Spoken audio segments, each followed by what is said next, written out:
Hello everybody, Tyler here, and I'm back from a long vacation, and before we get started I have something to show you real quick. I got really excited and I had to take a picture, so I found this statue on my vacation and I walk up to it and I found Kirin.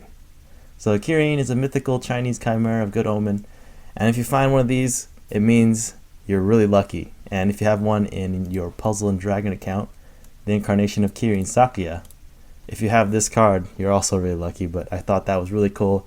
I had to share it with everybody here today. But we're going to talk about Cascades. I'm very excited. I have a lot of feedback on all these videos, and hopefully this video will be just as clear as Orb Trick 2.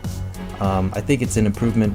Orb Trick 2 was an improvement from Orb Trick 1, and hopefully Orb Trick 3 will be better than Orb Trick 2. So let's go ahead and talk about Cascades. I've already chosen my friend. We have my dream team for time extension, and I happened to run into another Tsukiyomi, so we have a lot of time to work with today. Let's go ahead and step right in. So the basics of a Cascade, the reason why you want to use it is because it gives you more opportunities to create a random combo. So when you match a row of 3 or any match of 3, you'll have 3 random orbs come from the top, and then when those orbs fall down from the top, you have a chance to create a random match of colors. So when you want to do Cascades, let me set one up for you real quick. So just please ignore the speed. So I have a Cascade on the bottom left. So we'll have the purples disappear, and that'll bring down 3 random colors, and then when those 3 random colors fall, then I have already set up a cascade of the hearts, and this will create another random match of orbs. And this is just what cascades are, and this is why people do them. So there's one chance, there's 2 chances, and as you see on that 5th combo, we had a skyfall of random colors, and this is why people use cascades, because it generates an opportunity to have more combos. So let me show you what helped me into seeing cascades, and after doing this little technique, it made me see cascades so much easier. So I want everybody to load up their paint. I'm going to load up mine right now. So let's go ahead and go to paint. I'm going to go to view, and I'm going to zoom in all the way. When I have that, I'm going to go click on the pencil tool here, and then I'm going to click on the maximum size. And then what I'm going to do is that I'm going to create a simulated board. So I'm going to create 6 across. I'm going to undo there, and 5 up for a total of 30 orbs. So let me go ahead and complete this for y'all, and let me get back to you.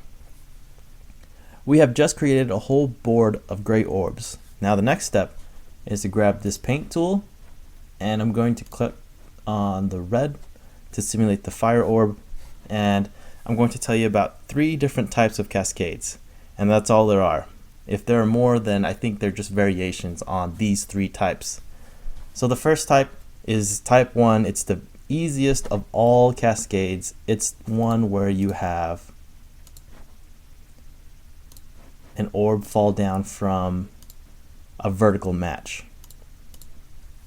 So I don't know if you guys can see this illustration, but when the 3 fire orbs match and disappear, that blue orb will fall down and it'll create a match.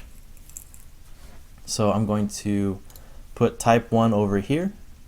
Let's go ahead and draw this out real quick. Awesome. Now type 2 is going to be a horizontal match. It's going to look like this. This is a little bit more difficult because it manipulates, instead of 1 column, it manipulates 4 or 5 columns. Now type 2 can look like this, or we can have the orb sit in this orientation, and this is type 2, the second type of cascade. So I'm going to set up Number 2 right here for you guys. Let's see. It's very helpful to draw this out on the board before we start playing. Next is type 3, and this one is harder to use in a real situation, but it's very useful when the opportunity is there. And that's when a match is split by a row. And this is type 3.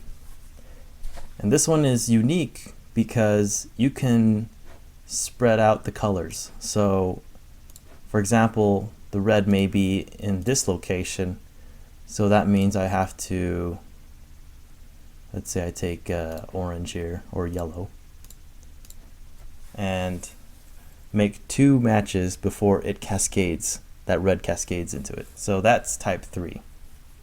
I'm going to draw it here on the side for you. Okay, so this is type 3. And this is all there is to Cascades. So when you learn about these 3 basic types, and when you combine them together, you can create so many different types of Cascades. And to do a Cascades, you have to plan for it. You can't really, unless you're a really good Puzzle Dragon player, you can't really start matching orbs and then all of a sudden see a Cascade and set up a Cascade. There's just not enough time to do that. Sometimes Cascades take too much time to create, but oftentimes you'll run into situations where creating Cascade like this, type 1, type 2, and type 3 will save you a lot of move and a lot of time, and it'll save you space too. Let's talk about type 1 into more detail. The reason why I love type 1 so much is because it's very easy to see, it's very easy to set up, and it's the most useful in compacting matches into a corner. So in my previous orb trick videos, I like to tell people to match from one side to another, and this Cascade is very easy to set up when you want to save space. So this is the first type. I like to go and match. I like to once again work from bottom to top, so I like to match bottom to top. You also have opportunities to match it in this direction. You know, type 1 also has the opportunity to match, you know, from the middle, just in case some other orbs are hard to reach. For example, we have a match of greens here, and we don't want to mess with that. So if you match reds on the side and have that blue cascade into itself, then you know you can forget about that, and it can save you a lot of time. So type 1 is very easy to see because you're only manipulating one orb. So you know when you match these over here, if there is a purple, for example, up here, you know that the blue and purple will be down here on the 2 bottom rows, and so you can think about putting purples to the right of that, and that'll create another opportunity for a cascade, so you don't have to worry about moving that purple if it was already sitting up there. If you match a whole column of reds, you know that the blue and the purple will be manipulated. So let's look at our Puzzle and Dragon board. Maybe I can recreate a scenario for you guys, and I can show you how easy it is to see. So I like to once again use these cascades on the corners of my screen, and I see on the right hand side I can match these 4 greens, and I see that this yellow will fall all the way down to the bottom. So then I can just go in here and put a couple of yellows there, and that'll give me an opportunity to, you know, create more matches elsewhere because I have yellow and green taken care of, and it's all the way in the very corner of the screen, so it's easy to manipulate the rest of the board as I go outwards. So I can do that. So I have a cascade there, and then you could use the rest of the board to create matches. I'm not going to go into too much detail because it can get confusing if I just keep matching a whole orb or a whole board. And that's type 1. It's pretty easy. Let's do another example here. On the right hand side, I have the opportunity to create a column of reds, and I have a pink and a green up here. You know what? I can put pinks down here and greens over here. And that's type 1. That's a type 1 cascade. It's really easy. So I'm going to put pinks here, and then I can do a hook to put greens in that corner over there. And then I can forget about that side of the screen and work on the rest of the board. Type 1 cascades, not too bad, right? Let's talk about type 2 cascades in more detail. Type 2 cascades are when we put a horizontal match followed by a cascade of another color. We can have it in this fashion, we can also have it in this fashion. We could also come from the left hand side. Now type 2 is a little bit more difficult to use because it's limited to the bottom side of the board. You don't want to use it, in the middle of the board because that restricts the rest of your board for combos. You also are manipulating multiple columns, and that makes it hard to see how orbs are going to drop. With type 1, we were only manipulating one column, and we're only looking at maybe blue and remember the purple on top of that blue. Right now we have to think about 3 or 4 different columns. So if we're trying to create more cascades, then I'll have to put colors in odd spots. And when we keep working on these odd spots, let me switch that color. When we keep working on these odd spots, then it kind of blocks a certain area of the board. So you don't want to work on too many type 2 cascades. For me, personally, I only use 1, 2, or 3 colors of a cascade. So let's go ahead and recreate this on the board. In this example, I have the ability to match 3 blues down here, and I can put this purple over here. So when these 3 blues disappear, this purple will fall and we'll have a cascade at the bottom. And this is the type 2 cascade, and this is the simplest, most useful way to use this type of cascade. And it saves me a lot of moves because I don't have to put 3 purples here and 3 blues here. I can just put the purple here and forget about it. And then I can manipulate the rest of the board for more matches, more combos, and I'll have 2 opportunities for a Skyfall combo. So there's 1, there's 2, and then those 2 opportunities can give me another combo. Finally, let's talk about type 3. Type 3 is when we have a horizontal match followed by a vertical match is a cascade. This one's the hardest to use because it requires so much space, and sometimes it requires a lot of moves. But we can use a type 3 in that fashion, or we can stick it to the side and have a cascade in this way. This gives us an opportunity to create more matches like that.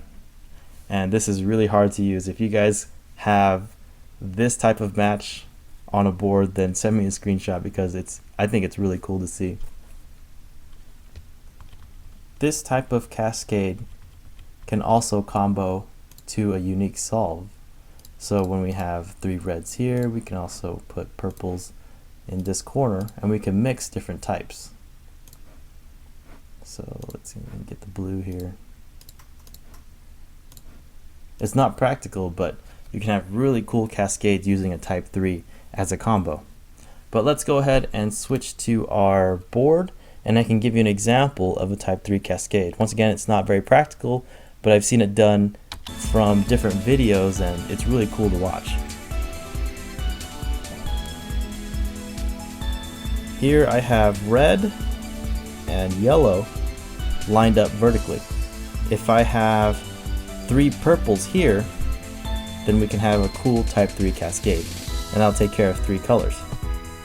So I would grab this pink here, and then I'll just bring these purples into a match, and so that'll have a type 3 cascade over there, and that gives me the opportunity to match green to the bottom, and then pull that red down. We can create more matches, but this will give us 2 opportunities for a Skyfall combo. See, that blue came down and gave us an extra combo, and this is why people use Cascades. I hope this orb trick video helped improve the way you play Puzzle and Dragons, but if you have any questions or comments, please let me know and I'll do my best to get back to you. Now, we weren't able to play a lot of Puzzle and Dragons today, and it's because it's so much easier to learn about Cascades when you're doing it on paint or on paper. So I hope you've all been following along, but I want to take the time to thank everybody for watching my video. Thank you so much for subscribing. It gives me the motivation to create more and more videos for everybody. And I have a challenge before I go. Would you all tell me how many Cascades can you make with using all of these types of Cascades? I have 7. So I have a match here. So we know that Cascades have to start with a match. So this will match, that'll be 1. And the blues will match, that's 2. Greens will match, that's 3. Purple and yellow will match, that's 4. Then I have reds coming down, and that'll be 5 and 6. And oh yeah, and I have 7 right here for the hearts. So I have 7 Cascades. And my challenge to you is if you can create more than 7 individual Cascades. But I'm having so much fun making videos for everybody. Thank you so much for your time. Until next time, have fun, guys.